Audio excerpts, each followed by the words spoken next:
अब हम लोग क्या करेंगे, क्वेश्चन नंबर 8। क्वेश्चन नंबर 8 को हम लोग ट्राई करेंगे। देखो बोल रहा है क्वेश्चन नंबर 8 में purchase furniture, purchase furniture for cash from Raj furniture house. ठीक है, purchase furniture for cash from Raj furniture house. तो लिख लेता हूं, purchase furniture for cash from Raj furniture house. ठीक है, अमाउंट कितना है 75,000। हम लोग क्या कर रहे हैं, फर्नीचर परचेस कर रहे हैं। फर्नीचर इंपॉर्टेंट है। और कैसे परचेस कर रहे हैं, कैश से परचेस कर रहे हैं। तो नाम यहाँ पे कहाँ से परचेस कर रहे हैं, इंपॉर्टेंट नहीं है सर यहाँ पे। तो यहाँ पे देखो, फर्नीचर मेरा हो गया रियल अकाउंट। परचेस करने पे फर्नीचर आ रहा है ना, फर्नीचर आ रहा है। और अगर अमेरिकन रूल का बारे में सोचे तो फर्नीचर मेरा एसेट है। एसेट आ रहा है मतलब बढ़ रहा है, एसेट बढ़ रहा है तो डेबिट। तो फर्नीचर बन गया मेरा डेबिट। कैश, कैश मेरा रियल अकाउंट है अकॉर्डिंग टू गोल्डन रूल। और अमेरिकन रूल में एसेट, कैश एसेट है मेरा। रियल अकाउंट में कैश जा रहा है तो कैश क्रेडिट होता है। अमेरिकन रूल में एसेट घट रहा है तो मतलब एसेट क्रेडिट होता है। तो मतलब कैश हो गया मेरा क्रेडिट। तो यहाँ पे लिख देते हैं रोमन 1 में furniture account debit, furniture account debit to cash account, to cash account. Amount कितना है 75,000 करके अमाउंट दिया हुआ है। नरेशन क्या आएगा, being furniture, furniture purchased by cash, cash देके हम लोग फर्नीचर खरीदे हैं। नेक्स्ट 2 नंबर बोल रहा है purchase goods for cash. Roman 2 purchase, purchase goods for cash. Cash देके हम लोग गुड्स खरीदे हैं। Goods can be anything, goods कोई मेंशन प्रोडक्ट तो है नहीं। तो कैश तो इम्पोर्टेंट है, गुड्स को हम लोग यहाँ पे इम्पोर्टेंट नहीं मानेंगे। उसकी जगह में क्या लेंगे, परचेज को लेंगे। परचेज मेरा नॉमिनल अकाउंट होता है अकॉर्डिंग टू गोल्डन रूल। और परचेज मेरा अमेरिकन रूल में परचेज मेरा एक्सपेंसेस होता है। नॉमिनल अकाउंट में एक्सपेंसेस करोगे तो डेबिट, और अमेरिकन रूल में एक्सपेंसेस हो रहा है तो भी डेबिट। ठीक है, कैश रियल अकाउंट है, रियल अकाउंट में कैश जा रहा है तो क्रेडिट बन गया। तो यहाँ पे मैं लिख लेता हूँ परचेस हो गया मेरा क्या, डेबिट। गोल्डन रूल में कैश रियल अकाउंट है, कैश जा रहा है तो कैश बन गया क्रेडिट। अमेरिकन रूल में क्या हो गया, अमेरिकन रूल में कैश मेरा एसेट है, एसेट जा रहा है तो एसेट क्रेडिट बन गया। Purchase account debit to cash account, simple entry भी बन गया। चलो लिखते हैं purchase account debit to cash account, to cash account 55,000, 55,000। ठीक है यहाँ तक, सॉरी 55,000। नरेशन क्या लिखेंगे, being goods purchased, being goods purchased, purchased for cash, for cash. ठीक है यहाँ तक क्लियर है। क्वेश्चन नंबर 3 दे देंगे, बाय कैश, फॉर कैश, कुछ भी लिख सकते हैं, कोई टेंशन नहीं है। अब देखो रोमन 3 में हम लोग आएंगे। रोमन 3 में sold goods for cash to Pal, sold goods for cash, sold goods, sold goods for cash, for cash, sold goods for cash to Pal. Pal को हम लोग क्या किए, गुड्स सेल किए हैं, कैश लिए हैं। तो कैश लिए हैं और गुड्स कैन बी एनीथिंग, इसलिए हम लोग सेल को पकड़ेंगे। तो कैश इंपॉर्टेंट है और सेल इंपॉर्टेंट है। अमाउंट है मेरा यहाँ पे 35,000, 35,000, 35,000, 35,000। ठीक है, 35,000 हो गया। देखो sold goods for cash to Pal, तो मतलब हम लोग सेल कर रहे हैं गुड्स, कैश ले रहे हैं। ठीक है, कैश इंपॉर्टेंट है, सेल इंपॉर्टेंट है। सेल अभी अभी बोले थे नॉमिनल अकाउंट हो गया। और मेरा अमेरिकन रूल में सेल हो गया मेरा क्या, इनकम, इनकम, इनकम। सेल हो गया मेरा इनकम। कैश मेरा रियल अकाउंट या फिर कैश मेरा asset account. Real account according to golden rule, asset account according to American rule. Sale अगर हो रहा है नॉमिनल अकाउंट में, इनकम हो रहा है तो सर क्रेडिट बनता है। और इन सेल करने पे इनकम होता है तो अमेरिकन रूल में इनकम अगर हो रहा है तो भी क्रेडिट बनता है। कैश मेरा रियल अकाउंट में what comes in debit, cash आ रहा है तो डेबिट बनता है। और एसेट, अमेरिकन रूल में एसेट आ रहा है, कैश सेल करने पे एसेट आएगा, एसेट बढ़ेगा, तो एसेट अगर बढ़ रहा है तो भी क्रेडिट होता है। तो मतलब cash account debit to sales account हम लोग कह सकते हैं। Cash account debit to sales account हम लोग इसको बोल सकते हैं कि ये जर्नल हुआ। अमाउंट कितना हुआ सर, 35,000 का हुआ अमाउंट। नरेशन क्या हो गया, being goods sold for cash, being goods sold for cash, ठीक है यहाँ तक। 4 नंबर एंट्री में चले। 4 number sold goods to Om, same लिखा हुआ है, सोल्ड गुड्स टू ओम, यहाँ पे फॉर कैश सिर्फ मिसिंग है ना। सोल्ड गुड्स टू ओम 60,000। अब बात समझो, कैश में तो है नहीं एंट्री, क्योंकि ओम को हम लोग सेल कर रहे हैं, फॉर कैश बाई कैश नहीं बोला है। देखो पिछले मैथ में, पिछले ट्रांजैक्शन में बोला था फॉर कैश, यहाँ पे नहीं बोल रहा है, तो हम लोग समझ में आ गया हम लोगों की कैश वाला ऑप्शन मिसिंग है यहाँ पे। तो ओम इंपॉर्टेंट हो गया, सेल इंपॉर्टेंट हो गया, बोलने का दरकार नहीं है। सेल जो है नॉमिनल अकाउंट होता है according to golden rule, income होता है according to American rule. Sale करने पे इनकम हो रहा है तो क्रेडिट बनेगा, ठीक है ना।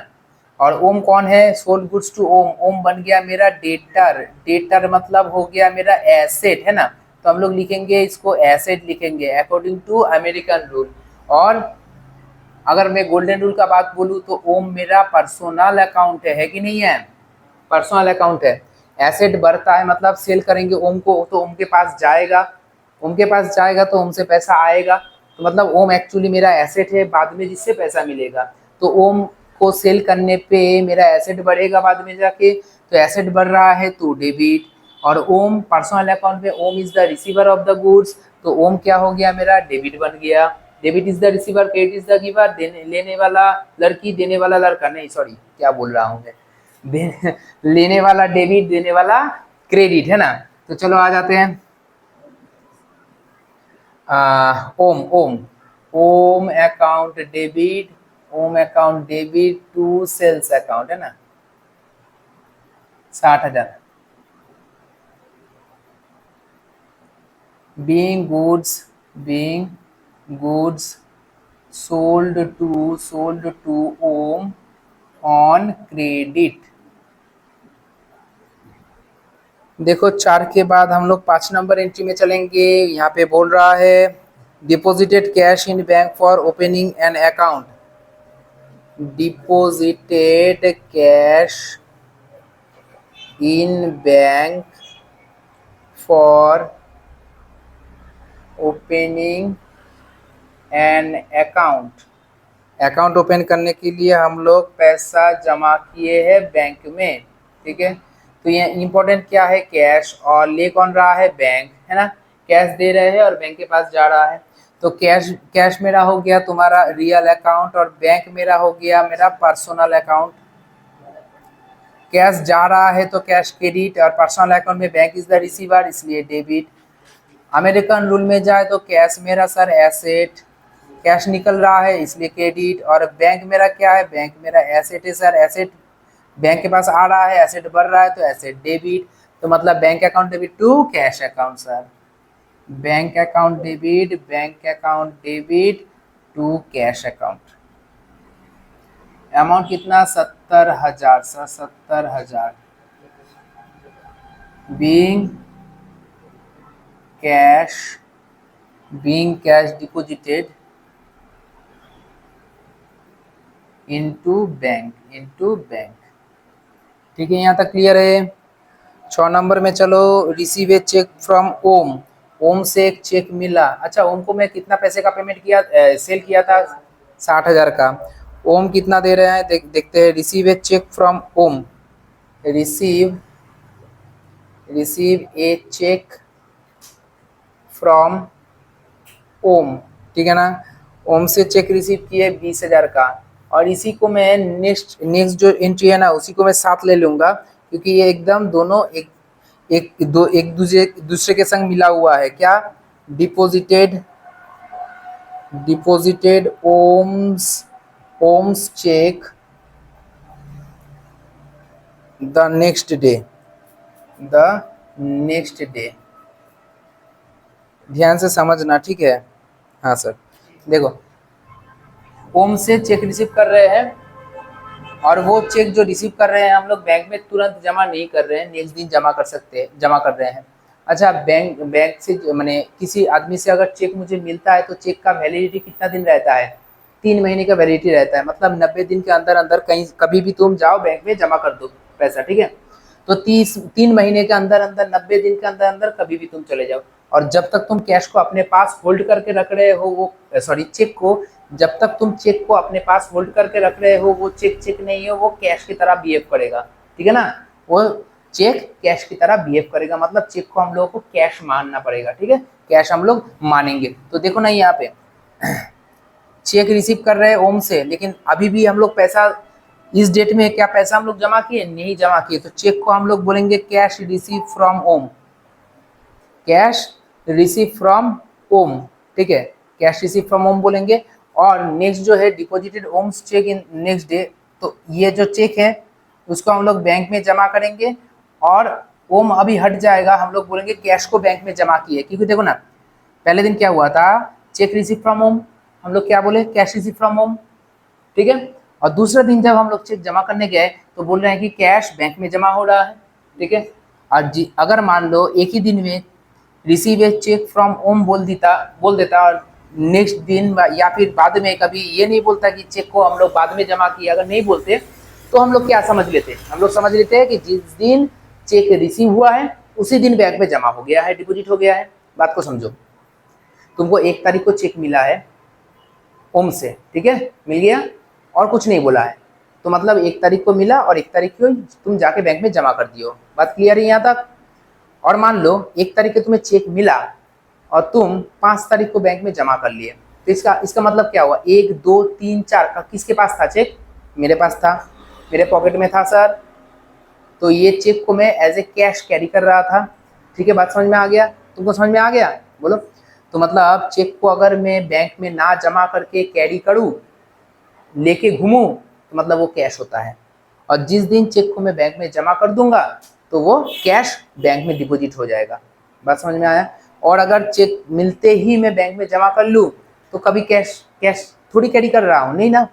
जिस दिन मिला उसी दिन में जमा कर दिया, तो मतलब बैंक में डायरेक्ट जमा हो गया, ठीक है, कैरी करने का कोई बात नहीं हुआ। तो यहाँ पे 2 एंट्री बनेगा सर, देखो यहाँ पे 2 एंट्री बनेगा। जैसे ये पहला एंट्री बन रहा है cash account debit, cash account debit to Om account 20,000 का, लिखेंगे चेक रिसीव्ड फ्रॉम ओम, ठीक है ना। अच्छा, बीइंग लिखना मैं भूल गया, बीइंग चेक रिसीव फ्रॉम ओम लिखेंगे, चेक रिसीव हुआ, लेकिन ऐसे क्योंकि वो चेक को मैं कैरी कर रहा हूँ इसलिए कैश लिखूंगा। और 7 नंबर एंट्री क्या लिखूंगा बोलो तो?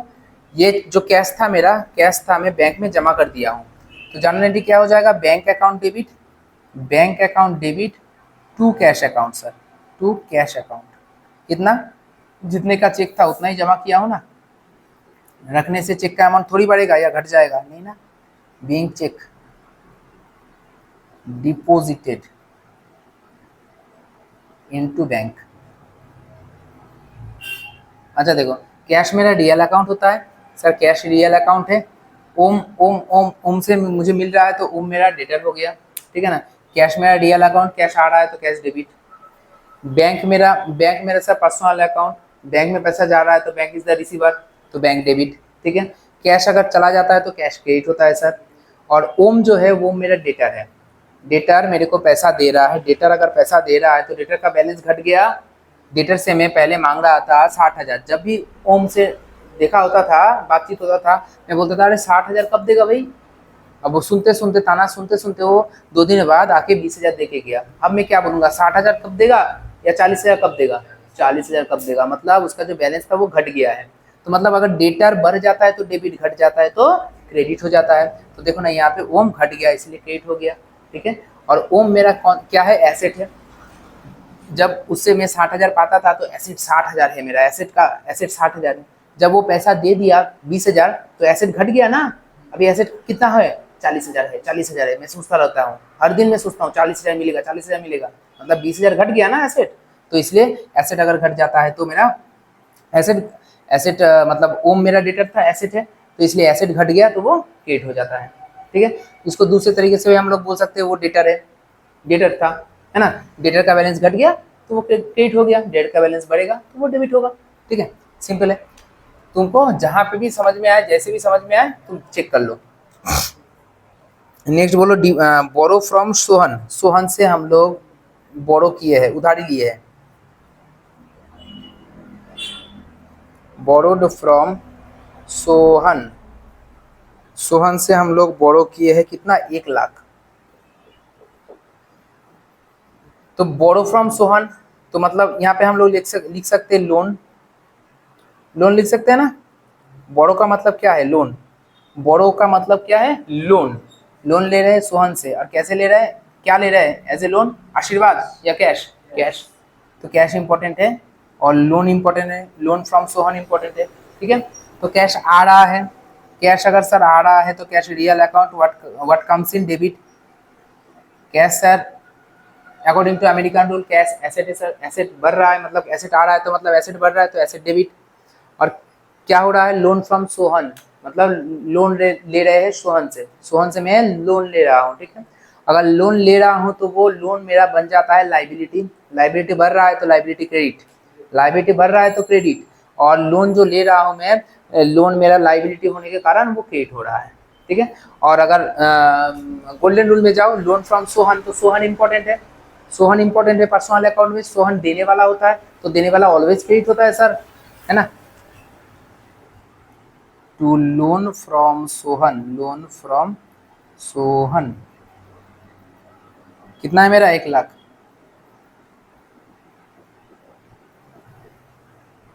और सिर्फ एक दो एंट्री है, paid interest on loan, interest on loan हम लोग, पेड इंटरेस्ट ऑन लोन देखो तो यहाँ तक आ रहा है कि नहीं, आ तो रहा है, थोड़ा सा डाउन कर लेते हैं। देखो, paid interest on loan, paid interest on loan sir, loan के ऊपर इंटरेस्ट कितना है सर, 10,000 का है, 10,000। ठीक है, मैं यहाँ पे इसका जानना लिख देता हूँ, पेड इंटरेस्ट ऑन लोन, तो इंटरेस्ट ऑन लोन इंपॉर्टेंट है सर, इंटरेस्ट में दे रहा हूँ, इंटरेस्ट को पकड़ लो, इंटरेस्ट इंपॉर्टेंट है, और क्या दे रहा हूँ एज ए इंटरेस्ट में क्या दे सकता हूँ, कैश, कैश, तो कैश, तो इंटरेस्ट मेरा नॉमिनल अकाउंट है, कैश मेरा रियल अकाउंट है, इंटरेस्ट मेरा नॉमिनल, कैश मेरा रियल अकाउंट है, कैश रियल अकाउंट में जा रहा है ना, पेड करने पे जा रहा है ना, तो अगर जा रहा है तो वो क्रेडिट, और इंटरेस्ट मेरा, इंटरेस्ट में दे रहा हूँ, इंटरेस्ट मेरा नॉमिनल अकाउंट है, all expenses and losses debit होता है, इंटरेस्ट देने पे मेरा एक्सपेंसेस होता है, और कैश चला जा रहा है इसलिए कैश क्रेडिट। अमेरिकन रूल में आ जाओ, इंटरेस्ट क्या है मेरा बोलो, इंटरेस्ट देना पड़ेगा, इंटरेस्ट दे रहा हूँ ना, एक्सपेंसेस, इंटरेस्ट मेरा एक्सपेंसेस, एक्सपेंसेस हो रहा है तो डेबिट, और कैश मेरा एसेट, कैश चला जा रहा है तो एसेट घट रहा है तो एसेट क्रेडिट। ठीक है, तो interest on loan account debit में यहाँ पे लिख रहा हूँ, interest on loan account debit to cash account, amount कितना है, 10,000। नेशन क्या लिखूंगा, being interest on loan paid, interest on loan paid, 10 number यहाँ पे लिखूंगा, क्या है, withdraw cash for personal use, withdraw, withdraw cash for personal use. ध्यान से सुनना, अगर मालिक कभी भी अपने यूज के लिए, अगर मालिक कभी भी अपने यूज के लिए कंपनी से पैसा उठा ले तो उसको हम लोग कहते हैं ड्रॉइंग। ठीक है, ड्रॉइंग बोलते हैं। कंपनी का पॉकेट का नाम क्या है, कैपिटल, मालिक के पॉकेट का नाम क्या है, ड्रॉइंग। ठीक है, मालिक अगर कंपनी कंपनी को कैपिटल दिया था, कैपिटल उठा रहा है 5,000, कैपिटल उठा लिया 5,000, तो मालिक के पॉकेट में पैसा आ गया, तो ड्रॉइंग अगर बढ़ गया, ड्रॉइंग के पॉकेट में पैसा आ गया, ड्रॉइंग अगर बढ़ गया तो ड्रॉइंग डेबिट होता है। नेक्स्ट दिन, पिछले दिन हम लोग समझाए थे कि ड्रॉइंग डेबिट होता है अकॉर्डिंग टू अमेरिकन रूल, देख लो, कैपिटल अगर बढ़ रहा है तो कैपिटल क्रेडिट, ड्रॉइंग अगर बढ़ रहा है तो ड्रॉइंग डेबिट। ठीक है, एक बार चेक कर लो, है कि नहीं। तो मतलब मालिक का पॉकेट का नाम क्या है, ड्राइंग। कंपनी के पॉकेट का नाम क्या है, कैपिटल। जब जब को मालिक कंपनी को कैपिटल दिया था, ठीक है, कंपनी के पॉकेट में पैसा आया था, तो कंपनी बोला था कैपिटल को क्रेडिट माना था, क्योंकि कंपनी के पॉकेट में पैसा आ रहा था, ठीक है ना, कैपिटल क्रेडिट। और जब मालिक कैपिटल उठा रहा है उसको हम लोग बोलेंगे ड्राइंग। ड्राइंग जब होगा, ड्राइंग में पैसा आएगा, ड्राइंग माने मालिक के पॉकेट में जब पैसा आएगा तो ड्राइंग जो होगा वो डेबिट हो जाएगा। पॉकेट खाली था, पैसा उठा के 5,000 भर लिए, तो पॉकेट भर गया है मेरा 5,000, तो ड्राइंग डेबिट हो जाएगा। और कहाँ से उठा रहा है, कंपनी से उठा रहा है, तो कंपनी का कैश गया कम से, कंपनी के पास से कैश चला गया, cash real account, what goes out credit. और cash according to American rule cash asset, asset अगर कम हो जाता है वो क्रेडिट होता है, क्रेडिट होता है, क्रेडिट होता है ना। अभी थोड़ा टाइम लगेगा, 1-2 दिन ही क्लास हुआ है, धीरे धीरे हम लोग हैबिचुएट हो जाएंगे। तो पहले लिखेंगे हम लोग drawing account debit, drawing account debit to cash account, to cash account 5,000, 5,000। Narration लिखने का जगह नहीं है, फिर भी यहाँ पे लिखता हूँ मैं being cash withdrawn, cash withdrawn for personal use, personal use. ठीक है, यहाँ तक आया क्या वीडियो में, यहाँ तक आया। हाँ सर ठीक है। तो ये रहा मेरा 7 और 8 नंबर का, ठीक है, जल्दी से इसको नोट डाउन कर लेंगे।